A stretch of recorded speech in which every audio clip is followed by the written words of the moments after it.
If you are sitting in your room right now, take a look at your door. Is it locked? Most of us lock our doors to keep the world out, to feel safe. But for the man we are going to talk about today, a locked door didn't just mean security. It was a message. To him, a locked door meant you are not welcome. It meant go away. And strangely enough, he respected that. If he tried a door handle and it didn't turn, he would simply walk away. But if the door was unlocked, if he turned the knob and it opened, he took that as an invitation, a silent permission from the universe, or perhaps from God himself, to enter your home, to stand over your bed while you sleep, and to do things that even the darkest horror movies hesitate to show. This is the story of a man who didn't kill for money, for revenge, or even for hate. He killed because he believed his own blood was turning into dust. He killed because he was thirsty.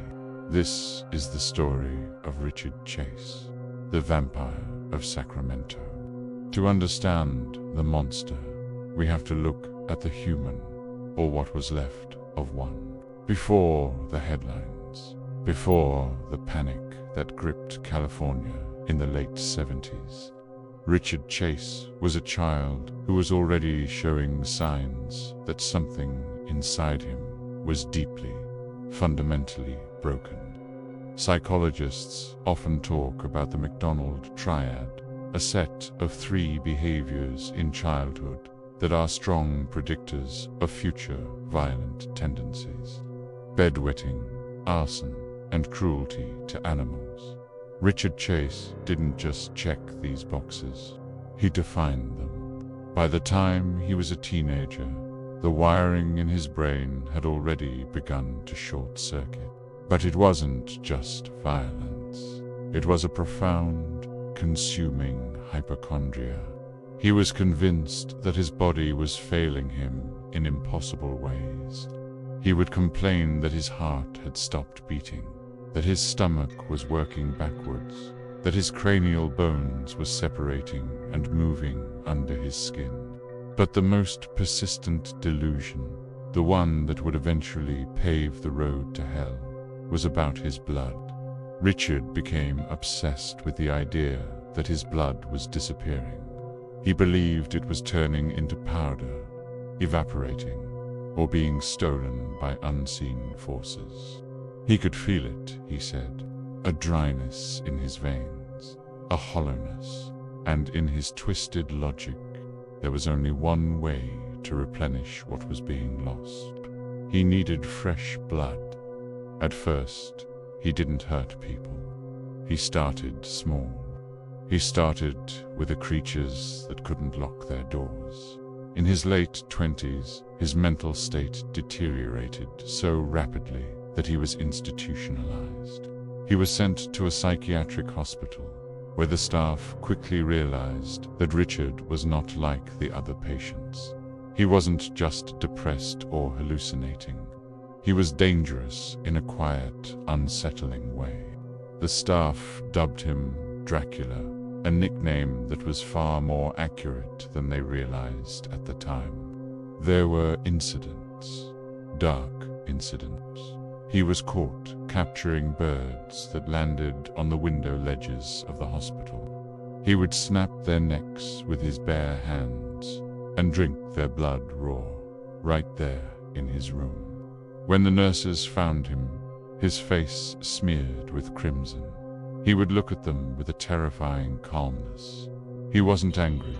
He was just medicating himself. He was just trying to keep his heart beating. Despite these horrors, despite the clear evidence that this man was a ticking time bomb, the system failed. It failed in the most catastrophic way possible. After a period of treatment and heavy medication, doctors believed he was stable enough to be released. They thought the drugs were working. They thought he was no longer a threat to himself or others.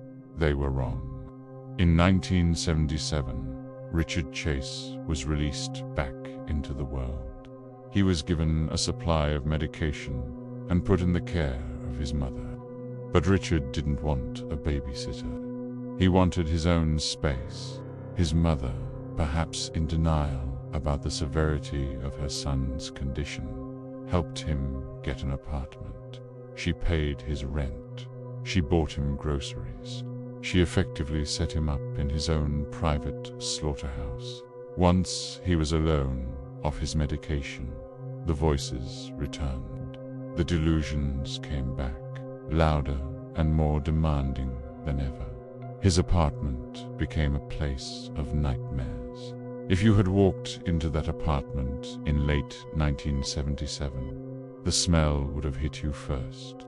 A thick copper scent of decay and stale blood. The carpet was stiff with it. The kitchen was a laboratory of madness. Richard began to hunt again. He wasn't hunting humans yet, but he was getting closer. He would catch stray dogs, cats, rabbits, anything he could get his hands on. He would bring them back to his apartment, and there he would perform his rituals. He wasn't just killing them, he was consuming them. He would blend their organs with Coca-Cola in a blender, creating a vile slurry that he believed was a magic elixir. He thought this mixture would stop his blood from turning to powder. He thought it would save his life. But animal blood wasn't enough. It was a temporary fix, a band-aid on a gaping wound. The dryness in his veins persisted. The phantom sensation of his heart shrinking continued to haunt him. He needed something stronger. He needed something more potent. The leap from animal to human is a line that most killers cross only after years of escalation. For Richard Chase, the line was blurred. In his mind, it was all just biology.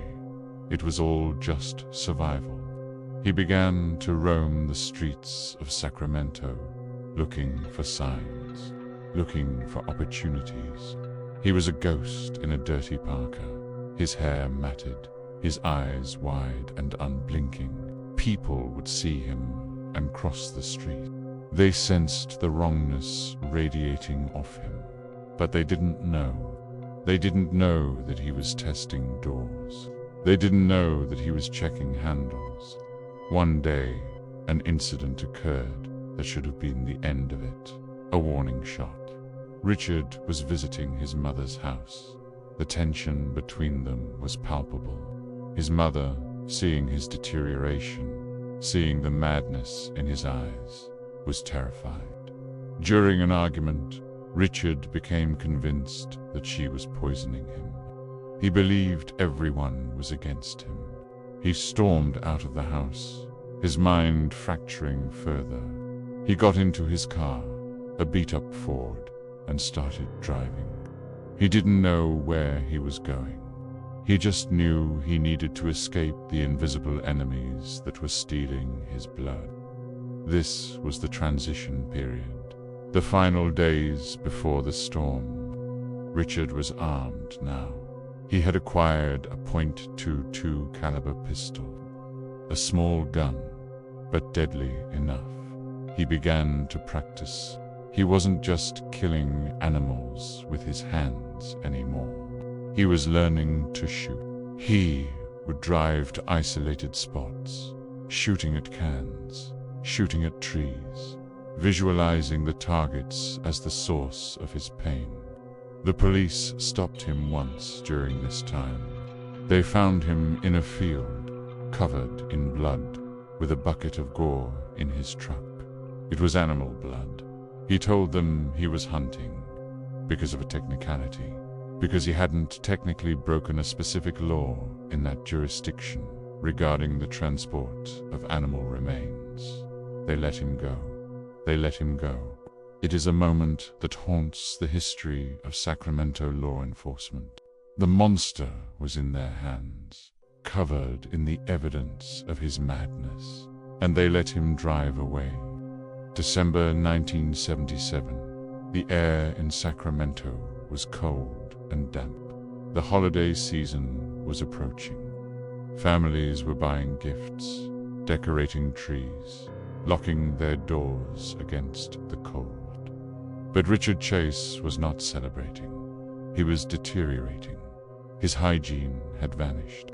He stopped bathing. He stopped washing his clothes. He became a walking biohazard. Neighbors complained about the smell coming from his apartment, but no one intervened. No one knocked on that door to see what was happening inside. If they had, they would have seen the walls splattered with red. They would have seen the refrigerator stocked with containers that did not hold food. They would have seen a man living in the center of a self-made hell, waiting for the command to expand his territory. The urge was becoming irresistible. The animals were too small. Their blood was too weak. He needed a larger source. He needed a source that matched his own biology. He started stalking neighborhoods. He wasn't looking for specific people. He didn't have a type in the traditional sense. He wasn't looking for women, or men, or children specifically. He was looking for access. He was looking for that unlocked door. He would walk up driveways in broad daylight, his gait shuffling and awkward. He would walk right up to the front door of a suburban house and try the knob. If it was locked, he would turn round and leave immediately.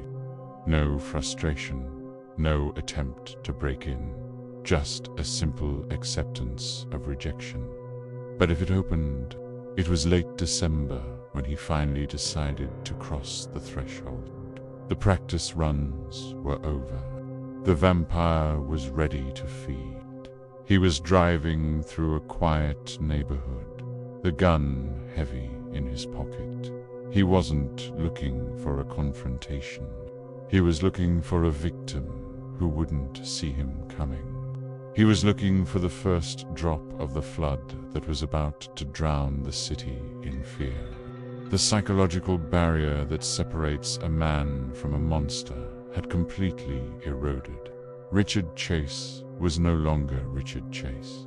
He was a vessel of pure, chaotic need. And the city of Sacramento was asleep, unaware that the lock on the front door was the only thing standing between them and a nightmare that defied all logic. The first kill was coming, and it would be senseless, random, and terrifyingly casual. December 29th, 1977. It was a Thursday. The streets of Sacramento were recovering from the Christmas rush, settling into the quiet lull before the new year. On a nondescript suburban street, 51-year-old Ambrose Griffin was doing something completely mundane. He was helping his wife bring groceries in from the cars. He was an engineer, a father, a man who had built a stable life. He had no enemies. He had no reason to look over his shoulder. But down the street, a pair of eyes was watching him through a dirty windshield. Richard Chase was cruising. He wasn't looking for Ambrose Griffin specifically. He was looking for a target that felt right. As Griffin bent down to pick up a bag, a crack echoed through the neighborhood. It sounded like a car backfiring. But then Griffin collapsed. His wife turned, confused, expecting him to stand up. He didn't. A single .22 caliber bullet had struck him, ending his life instantly. Down the road, the beat-up car sped away. Richard Chase had claimed his first human life. But as he drove back to his apartment, a strange dissatisfaction began to settle in. He had killed, yes. He had proven to the voices in his head that he could take a life, but he hadn't fixed the problem. He hadn't stopped his blood from turning to powder. Shooting a man from a distance was too sterile. It was too clean. There was no contact. There was no fluid. To Richard's deteriorating mind, the murder of Ambrose Griffin was a failure. It was a waste of a bullet because it didn't provide the medicine he needed. He realized then that a gun was just a tool to get close. The real work, the work that would save him, had to be done with a knife. He needed to be close enough to touch. He needed to be inside. The police were baffled. The shooting of Ambrose Griffin was completely random. There was no motive, no connection between the killer and the victim. It is the hardest kind of crime to solve. Fear began to ripple through the community, but it was a quiet fear. People thought it was a drive-by, a gang initiation, a tragic accident. They didn't know that a predator was evolving in real time, learning from his mistakes. For the next few weeks, Chase waited. He let the pressure build. He practiced his routine. He checked doors, locked, locked. And then, on January 23rd, 1978, the universe offered him another invitation. Teresa Wallen was 22 years old. She was 3 months pregnant with her first child, full of life and hope. She lived in a quiet house on a quiet street. It was a Monday morning. Her husband was at work.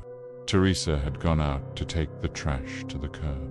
It was a simple chore, one that takes 30 seconds.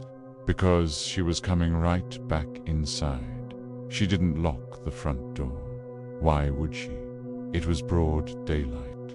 She walked back into her house, closed the door, and went to the bedroom. But she wasn't alone. Richard Chase had been watching. He had seen her leave the house. He had seen her return. And most importantly, he had seen that she hadn't turned the deadbolt. The invitation was accepted. He entered the house silently. He didn't run. He didn't scream. He moved with the eerie, disjointed purpose of a sleepwalker. He found Teresa in the bedroom. The confrontation was short. He raised the .22 pistol and fired. Once, twice. Teresa fell. But for Chase, the gunshots were just the dinner bell. The noise that signaled the beginning of the ritual. What happened next is difficult to describe, not just because of its brutality, but because of its sheer madness. This was not a murder for pleasure in the sexual sense, or for anger. It was a harvest. Chase dragged her body into the living room. He needed space. He had brought supplies with him. A knife, a yogurt container. He was prepared. He began to cut.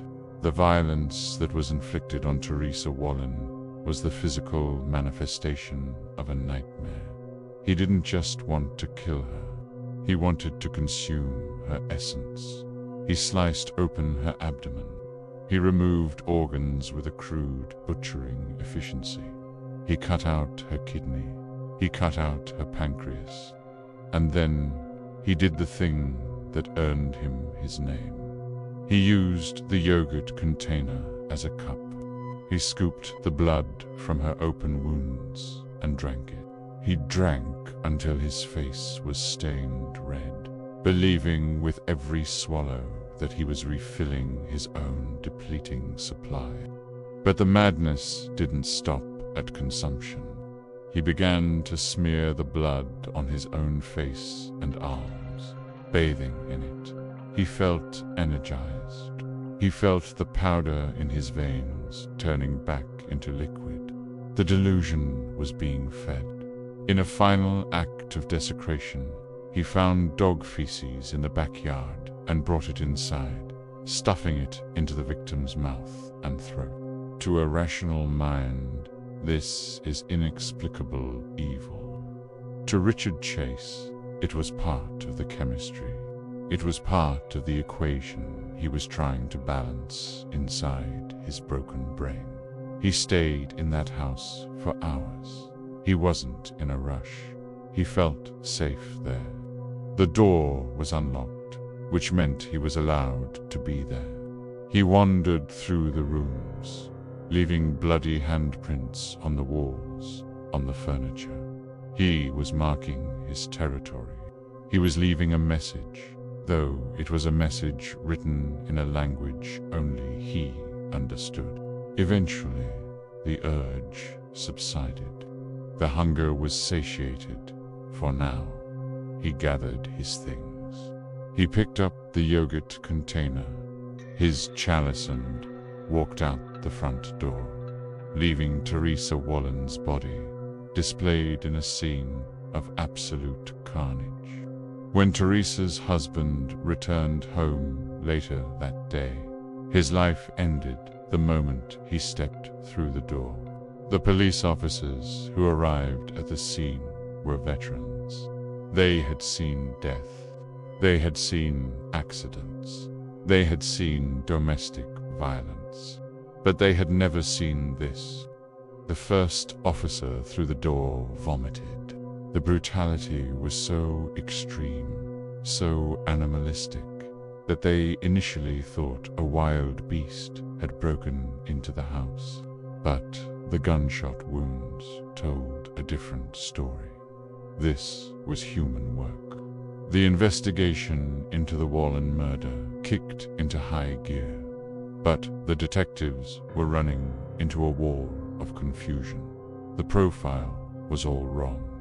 Sexual predators usually try to hide the body or the crime. This killer had put it on display. There was no attempt to clean up, no attempt to hide fingerprints. In fact, there were prints everywhere. But this was 1978. DNA technology didn't exist. Fingerprint matching was a slow, manual process. They had the prints, but they didn't have a name to match them to. They didn't know that the man they were looking for was already in their system, a known psychiatric patient with a history of drinking blood. Meanwhile, Richard Chase was back in his apartment, feeling better than he had in years. The ritual had worked. He felt strong. He felt alive. But the problem with his delusion was that it was a leaky vessel. The effects of the medicine were temporary. The blood he had consumed would fade. The dryness would return to his veins. The bones in his skull would start to move again. And when they did, he would need more. Teresa Wallen was just the beginning. She was the proof of concept. Now that he knew it worked. Now that he knew he could enter an unlocked house and take what he needed. The entire city of Sacramento became his hunting ground. The vampire had tasted blood, and his thirst was bottomless. Panic began to spread through the city like a virus. The details of the Wallen murder were leaked to the press. Vampirism became the whispered word in grocery stores and gas stations. People started buying locks. They started buying guns. Hardware stores sold out of deadbolts in days. But fear makes people make mistakes, and Richard Chase only needed one mistake. He only needed one person to forget, one person to think. I'm just going out to the mailbox. 4 days later, that was all it took. 4 days for the high to wear off. 4 days for the demons to start scratching at the inside of his skull again. Richard Chase got back into his car. He checked his pockets. Gun, knife, keys. He drove out of his neighborhood, the predator returning to the wild. He didn't have a plan. He didn't have a map. He just had a rule. The rule of the unlocked door. He drove past houses where families were huddled inside, terrified, safe behind their locked bolts. He ignored them. They were rejected. He kept driving until he saw it.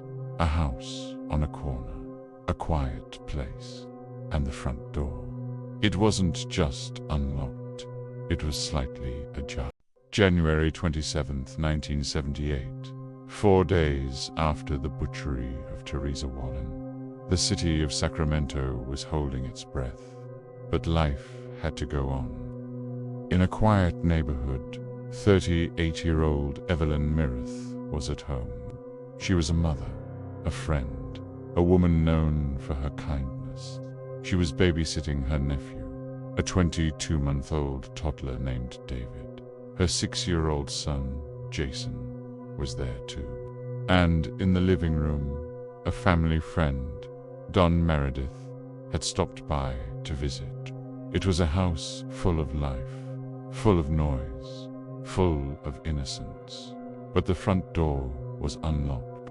Perhaps Don had just come in and hadn't turned the latch. Perhaps the kids were playing in and out. It didn't matter. The reason didn't matter. The state of the lock was the only thing that mattered to the shadow walking up the driveway. Richard Chase wore an orange parka. He looked disheveled, wild, a man clearly out of his mind. But in the suburbs, people tend to look away from things that make them uncomfortable. He walked up to the door. He turned the handle. It gave way. The invitation was accepted. He stepped inside, the .22 caliber handgun already in his grip. The transition from a peaceful Friday afternoon to a slaughterhouse happened in less than a second. Don Meredith was the first to see him.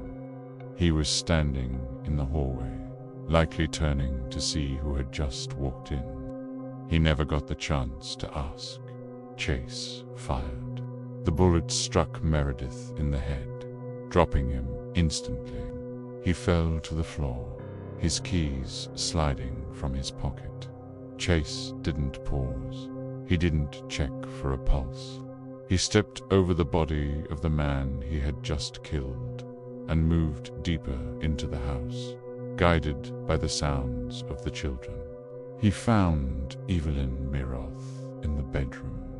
She was with the children, likely trying to shield them, trying to make sense of the gunshot she had just heard. Chase fired again. The chaos was absolute.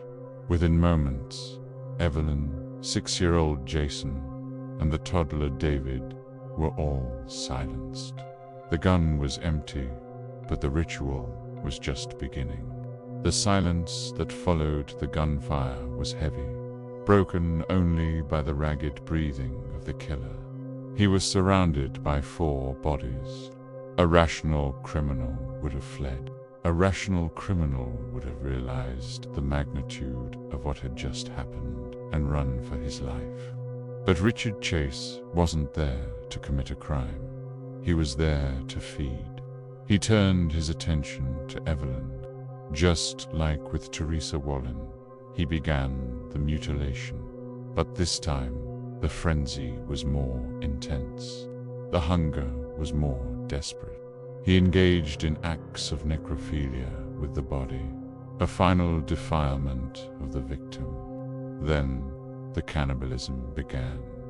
He drank her blood, convinced once again that it was the only thing keeping his own heart from shrinking into nothingness.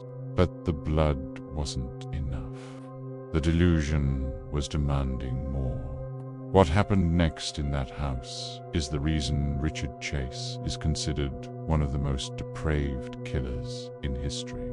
It wasn't just the adults. He turned his attention to the children. But before he could fully enact his nightmare upon the 6-year-old, he was interrupted. This is the moment that likely saved the investigation, though it came too late for the victims. A neighbor's child, a little girl who had an appointment to play with Jason, walked up to the front door. She knocked. Inside the house of horrors, Chase froze. The sound of the knock pierced his trance. He was a monster, but he was a cowardly one. The idea of confrontation, of being seen by someone outside the invitation, spooked him. He scrambled. He couldn't finish what he started with Evelyn. He couldn't stay to bathe in the blood as he had done before. He needed to leave, but he wasn't leaving empty-handed. In a final, inexplicable act of evil, he grabbed the body of the 22-month-old toddler, David. He tucked the small body under his arm like a parcel. He grabbed Don Meredith's car keys from the floor of the hallway. The little girl at the door knocked again. No answer. She peered through the window and saw something that didn't make sense. She saw a man in an orange parka rushing out the side door, carrying a bundle and getting into Don Meredith's station wagon. She didn't know she was looking at the devil. She just knew something was wrong. She ran home to tell her parents. Meanwhile, Chase slammed the car into gear and sped away, stealing the vehicle and taking the body of the child with him. When the police arrived at the Meredith residence, they were walking into a scene that defied comprehension. If the Warland scene had sickened them, this broke them. There was blood on the walls, on the floors, on the ceiling. The body of Evelyn Miroth had been mutilated in ways that suggested a knowledge of anatomy or a curiosity about it. But the horror was compounded by the missing child. They found the playpen empty. They found the other bodies, but David was gone. An Amber Alert didn't exist back then, but the panic was immediate. They had a mass murder, a stolen car, and a kidnapped baby. Crime scene investigators began to piece together the madness. They found footprints in the blood. They found fingerprints. But this time, they found something else. Something that shouldn't have been there. In the hallway, near the body of Don Meredith, they found a footprint that was distinct. But more importantly, the killer had stepped in the blood and then walked towards the door, leaving a trail. And in the bedroom, amidst the carnage, the killer had left a perfect, bloody palm print on the wall near the light switch. He had leaned against it, perhaps to steady himself while he drank, perhaps to admire his work. The detectives quickly realized this was the same hand that had destroyed Teresa Wallin. The mow was identical. The focus on blood, the organs, the chaotic nature of the violence. They were hunting a serial killer. But this time, they had a vehicle description.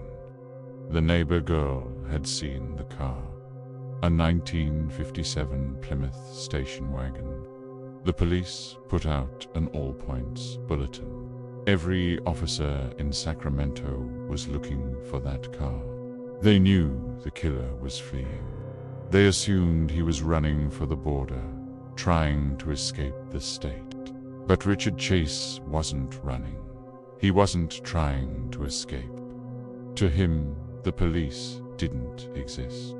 Laws didn't exist. Only the need for blood existed. He didn't drive to Mexico. He didn't drive to the next state. He drove a few miles away to a quiet spot near a church where he abandoned the car. But he didn't abandon the body of the baby. He took David with him. He walked back to his apartment. He walked right back into the complex where he lived, carrying the evidence of his atrocities, and locked the door behind him. Safe in his apartment, the delusion deepened. He felt powerful. He felt refilled. But he was also sloppy. His mind was so fractured that he didn't think to clean the car. He didn't think to wipe the prints. He didn't even think to change his clothes immediately. He was living in a different reality, one where he was the hero of his own survival story. Back at the precinct, the pressure was crushing. 4 people dead in one day, a pregnant woman dead 4 days prior, a man shot in his driveway before that, 6 victims in less than a month. The press was in a frenzy. The headlines screamed vampire killer. The city of Sacramento was on lockdown. Gun sales skyrocketed. People were nailing their windows shut. The police were working 24-hour shifts, sleeping at their desks. They knew that a killer this disorganized, this volatile, would not stop. He wasn't cooling down. He was heating up. The timeline between the murders was shrinking. From a month, 2 weeks, to 4 days. If they didn't catch him now, he would kill again within 48 hours. Then, a break. It wasn't forensic science that cracked the case first. It was a profile. FBI profiler Robert Ressler was brought in to consult. He looked at the crime scene photos. He looked at the disarray, the lack of forced entry, the specific mutilations. He told the Sacramento detectives something that sounded impossible. He said, "You're looking for a white male, mid-20s, undernourished, unkempt. He has a history of mental illness. He lives alone. He doesn't live far from the crime scenes. And he likely assumes the victim's blood is something he needs for his own survival." It was a terrifyingly accurate description. But a profile is just a sketch. It's not a name. The detectives needed a name, and they were about to get one, not from a brilliant deduction, but from the killer's own inability to blend in with humanity. It turned out that Richard Chase hadn't been invisible in the days leading up to the murders. He had been leaving a trail of bizarre, frightening encounters all over the city. He had been seen. He had been remembered. And now that the police were asking the right questions, the phone lines began to ring. One call in particular would change everything. A woman who had gone to high school with a man named Richard, a man she had run into at a shopping center just days ago. A man who had looked at her with dead eyes and blood-caked fingernails. The tip that broke the case didn't come from a crime lab. It came from a shopping center parking lot. A woman named Nancy had seen Richard Chase just a few days before the Mirith murders. They had gone to high school together. But the man she saw wasn't the Richard she remembered. He was a ghost. He was emaciated. His eyes were hollow, and his clothes were filthy. But it was the blood that terrified her. His shirt was stained with it. His fingernails were caked with it. When she approached him, thinking he might be injured, he looked at her with a vacancy that chilled her to the bone and simply walked away. She did uncall the police, then because she thought he was just a homeless man who had gotten into a fight. But when she saw the sketch in the newspaper, when she read the profile of a disheveled, undernourished man, she knew. She picked up the phone. With a name, the police machinery roared to life. They ran a background check on Richard Trenton Chase. It was a jackpot of red flags. Institutionalized for psychiatric issues. Known history of drug abuse. And most damning of all, a registered .22 caliber handgun purchased just months prior. The pieces were locking into place. The detectives found his address.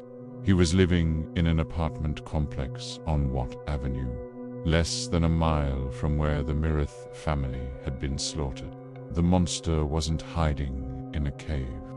He was hiding in plain sight, surrounded by neighbors who had no idea they were sleeping next to a slaughterhouse. The stakeout began immediately. It was a tense, silent operation. Detectives surrounded the building, watching the door of apartment 15. They didn't want a siege. They didn't want a shootout. They needed to take him alive, not just for justice, but because a child was still missing. They held on to a sliver of hope that perhaps, just perhaps, little David was still alive inside. They waited for hours. The sun began to set. The tension was palpable. Every shadow looked like a threat. Then the door opened. Richard Chase stepped out. He was wearing the orange parka. He was carrying a cardboard box, moving with a strange, hurried energy. He walked towards a truck he had loaned. The detectives didn't hesitate. Police freezed. The command shattered the silence. Chase didn't freeze. He dropped the box and reached for his waistband. He was fast, fueled by adrenaline and madness. But the detectives were faster. They tackled him to the pavement before he could draw the weapon. It was a violent struggle. Chase fought with the strength of a man who had nothing to lose, biting and clawing. But he was overwhelmed. They pinned him down. They pulled a .22 caliber semi-automatic pistol from his belt. It was the same caliber used in all the murders. And in his pocket, they found the wallet of Don Meredith. The connection was undeniable. They had the vampire. But the arrest was only the beginning of the horror. The true nightmare waited inside apartment 15. When the detectives breached the door, they were hit by a wall of stench so powerful that seasoned officers gagged. It was the smell of old blood, rotting meat, and human filth. The apartment was a gallery of madness. Every surface was covered in a layer of grime. But it was the kitchen that drew their eyes. The kitchen was the center of his world. On the counter, they found a blender. It was stained red. Inside, there was a residue of what looked like raw organ meat mixed with liquid. In the refrigerator, they found container Tupperware and glass jars filled with human body parts. They found strips of skin. They found organs that had been carefully removed and stored. It was a cannibal's pantry. But the most chilling discovery was on the wall. A calendar. Richard Chase had marked dates. The dates of the murders were circled, and there were future dates marked as well. The police realized with a sinking feeling that if they hadn't caught him today, he was planning to kill again. The vampire was on a schedule. They searched the apartment frantically for the baby. They tore the place apart. They found baby clothes. They found blood that matched the infant's type. But they didn't find David. The hope that had fueled the stakeout began to die. The interrogation room was the next stop. Detectives sat across from Chase, hoping to get a confession, hoping to find out where the boy was. But talking to Richard Chase was like talking to a radio tuned to static. He wasn't defensive. He wasn't crying. He was matter-of-fact. He spoke about the murders as if they were medical procedures. He explained the need. He told them about his blood turning to powder. He told them that he had to kill to replenish his supply. He spoke of Nazi UFOs and a conspiracy to poison him. It became clear very quickly that there was no motive in the traditional sense. There was only delusion.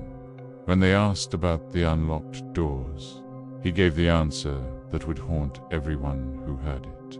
He said he took unlocked doors as an invitation. If the door is locked, you aren't welcome, he explained simply.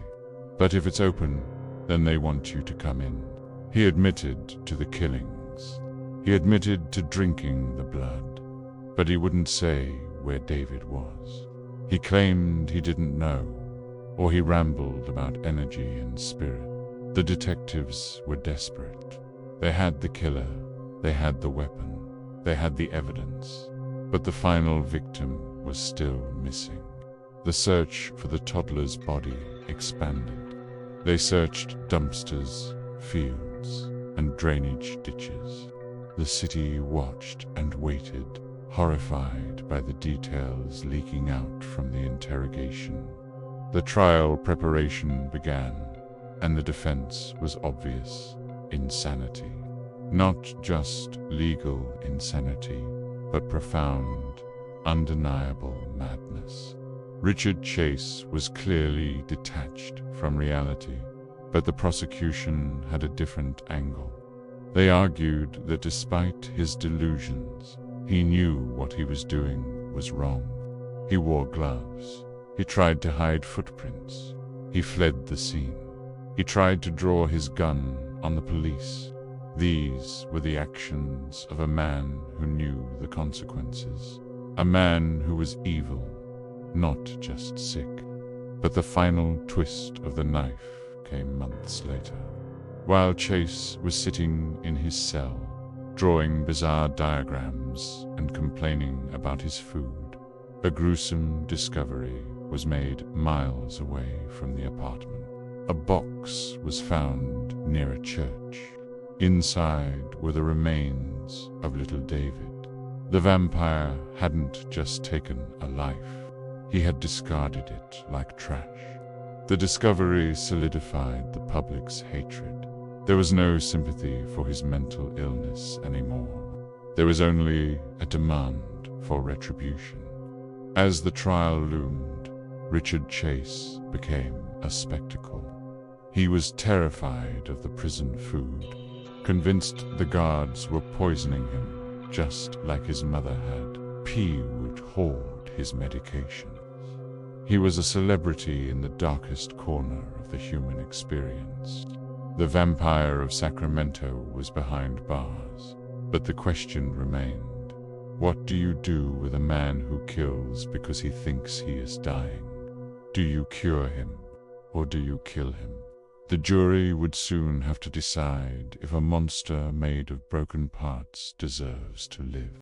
The trial of Richard Chase began in 1979, and it was less of a legal proceeding and more of a descent into the absurd. The courtroom was packed. Everyone wanted to see the vampire. They wanted to see the face of the man who had turned their safe suburban homes into slaughterhouses. And Richard Chase did not disappoint. He sat at the defense table, looking pale, hollow, and utterly detached. P would hallucinate during the proceedings. He would whisper to people who weren't there. At one point, he had to be removed from the courtroom because he was so disruptive, ranting about conspiracies and the theft of his blood. The defense's strategy was straightforward. Look at him. Listen to him. This man is legally insane. They argued that he could not distinguish right from wrong, that he was driven by a biological delusion so powerful it overrode all morality. They brought in psychiatrists who testified that Chase was a paranoid schizophrenic of the highest order. They painted a picture of a man who was a victim of his own broken mind, a man who shouldn't be executed, but institutionalized forever. But the prosecution told a different story, a colder story. They pointed out the planning. They pointed out that he bought a gun. He practiced shooting. He wore gloves to avoid leaving fingerprints. He parked his car away from the crime scenes. He ran when he was seen. These were not the actions of a man who didn't know what he was doing. These were the actions of a predator who wanted to hunt without getting caught. The prosecutor argued that being sick doesn't make you innocent. Evil and insanity, they suggested, can live in the same house. The jury listened. They saw the gruesome photos. They heard the details of the blood drinking, the mutilation, the kidnapping of the baby.